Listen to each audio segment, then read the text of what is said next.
All right, real quick before I get into this reply video to Bowling XP and whatnot, there was one comment I wanted to talk about, and that was somebody was talking about, well, if you're not wiping the bowling ball off, won't it just create a whole lot of carry down if it's just sitting in the oil over and over and over again like a urethane ball does? And the answer to that is no. And the reason for it is because of the big giant cores that are in the reactive bowling balls that are causing bigger flare. By the time the ball gets to the back part of the lane, it's already flared off of that oil, and the ball's flared so much to where you're hitting a dry part of the ball. So basically, all you're doing with a reactive ball, and it does a little bit, I would say, just not nearly like what urethane does, but you're picking oil up from the front part of the lane. The reactive balls pick up oil in the front, and if it does hit the back part, it's barely any at all with a reactive ball. It's not much.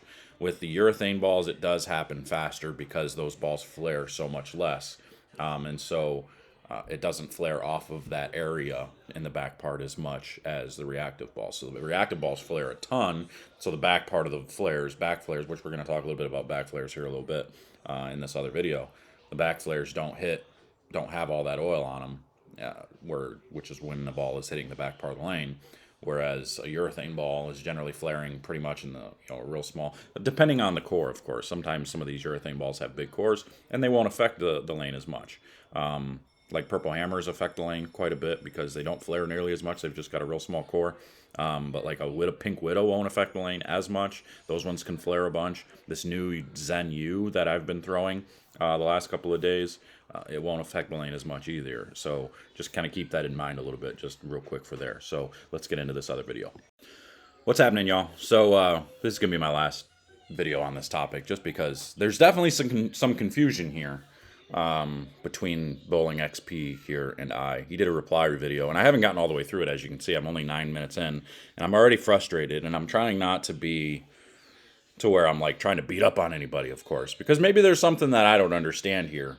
Maybe I'm somewhat wrong in this situation. I don't know. I can't say that I'm 100% right. I'm just trying to use logic and common sense when I'm thinking about this. He's talking about where he disagrees is he doesn't think that the oil clogs the pores or changes. He doesn't feel like the oil changes the surface or changes anything when it soaks in. And I guess I don't understand how you come to that conclusion. I mean, I understand that polish is a higher viscosity type of material that's meant to clog, the spikes on the ball to smooth the surface out a little bit, which is why essentially with the shiny bowling balls, the polished bowling balls, you don't see as dramatic of a change over time in ball reaction with them as much as you do with like the big strong solid bowling balls. So the one thing I think where this gentleman's misunderstanding what I'm trying to get at is he's not understanding like the back flare part of the bowling ball or the back part of the lane where the oil doesn't necessarily touch. The oil gets onto the front flares. So in the beginning, where your hand is, right in the beginning here. Hold on, buddy. Right here in the beginning, next to your thumb and fingers, and it moves over. By the time it gets, however far, to the back part of the lane, then the flares on the back part are not, they don't have oil on them. Come on, go away. But and that's the most important. So you said at one point in one of your comments, you said if you want your ball to get to 4,800, why not just surface your ball to 4,800 first? Hold on a second. I got to take care of this boy real quick. All right, sorry. So you said why not just take your bowling ball to 4,800 if that's the surface you want? Because of the back flares, because of the back part of the lane. If we want it at, let's say, 600, we want it to the back part of the lane, the back part of the flares on the other side of the ball, essentially. I wish I had like an image that I could show to make it easier for those that aren't quite following to know what I'm saying. But we want that back part of the surface to stay right at around, whatever I just said, 800 or something. So the front flares, to me, are where I want the ball to be more clean. So I leave the oil there. I want the ball to scoot through the front there. And I want that to be the more consistent part. So if I'm leaving the oil there, it's constantly scooting on that oil. It's not changing that as much.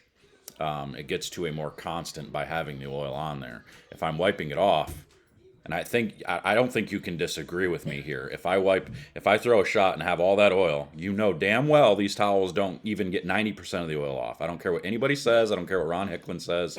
It does not. They're pushing oil into the ball, whatever it may be, and you can think that that oil absorbing into the ball isn't changing it, but common sense and logic says it has to, in my opinion. So I'm not wiping it because I want that front part of the oil rings to stay constant, to be similar. And if it's a bowling ball that soaks them up, so be it. I mean, whatever, that's fine, but it's still going to be closer by leaving it than it is by me wiping it. So if I wipe it after I throw a shot, when I started at 800 and I throw a shot, and I'm just throwing numbers out because I can't give you exact numbers.